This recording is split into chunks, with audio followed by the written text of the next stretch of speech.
Net jei jums neįdomi Klaipėdos prekybos bazės teritorija, vis tiek kviečiame pasigrožėti, kaip iš paukščio skrydžio atsiveria palaipsniui žaliuojančio uostamiesčio vaizdai. Tačiau keletą minčių apie šią, netokią puošnę, tiksliau pasakius gerokai apleistą teritoriją, ištarti vis tik reikia. Ar dar prisimenat tą laiką, kai ant kiekvieno kampo nestovėjo maisto prekių parduotuvės ir milžiniški prekybos centrai, viliojantis pirkėjus visokiausiamis akcijomis, tarkim vieną perki, kitą gauni dovanų. Tuo metu dažnas miestelėnas, norėdamas nusipirkti kažko daugiau, nei tik pieno ir duonos, vykdavo į prekybos bazę Šilutės plente. Ši teritorija ilgą laiką buvo viena svarbiausių didmeninės prekybos vietų Klaipėdoje, ypač sovietmečiu ir pirmaisiais nepriklausomybės metais.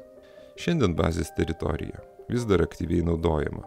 Čia veikia įvairios smulkios ir didesnės įmonės, sandėliai, parduotuvės. Akivaizdu, jog ši vieta yra viena iš mažiausiai pasikeitusių miesto vietų. Tiesa, eiliniai pirkėjai čia jau seniai nebeužsuka. Didesniems prekybos galiūnams, išsiplėtus po tankiai apgyvendintas miesto teritorijas, o mažesniems užėmus kone smėliadėžių vietas daugiabučių kiemuose, prekybos bazė tapo savotišku logistikos centru, tačiau atokesniu, nuo merkantilinius savo poreikius siekiančio patenkinti statistinio pirkėjo. Gal todėl, net kelias šioje teritorijoje tarsi primena, jog ši vieta seniai pamiršta. Tad atvažiuoti čia tampa savotišku iššūkiu. Bet jeigu jums teko matyti kadaise NASA publikuotas Mėnulio paviršiaus nuotraukas, tai prekybos bazėje jūs galite patirti Neilo Armstrongo kelionės ypatumus savo kailiu. Kaip turėtų pasikeisti prekybos bazės teritorija ir kas joje galėtų vystytis ateityje? Tai klausimai, kurie jau ne pirmus metus Klaipėdoje kelia įvairias diskusijas. Nors aiškių sprendimų dar nėra, yra keli galimi scenarijai, kurie vis dažniau minimi viešojoje erdvėje ir tarp miesto plėtros specialistų. Vienas iš jų – tai miesto kvartalo konversija. Teritorija galėtų būti pertvarkyta į modernų daugiafunkcinį kvartalą, su biurais, komercinėmis patalpomis, gyvenamuoju būstu. Kaip pavyzdys buvusios gamyklos ar sandėliai kituose Europos miestuose virtę urbanistiniais centrais. Galimi elementai – loftai ar nedideli butai, startuolių biurai, kavinės, galerijos, kūrybinės dirbtuvės, žaliosios zonos, dviračių takai. Kiti piešia kitokią viziją, jog čia galėtų atsirasti šiuolaikinis prekybos parkas ar verslo centras.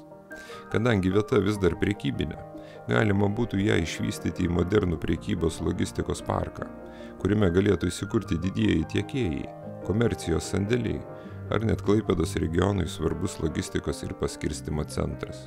Švietimo, inovacijų ir technologijų centras taip pat labai svarbu.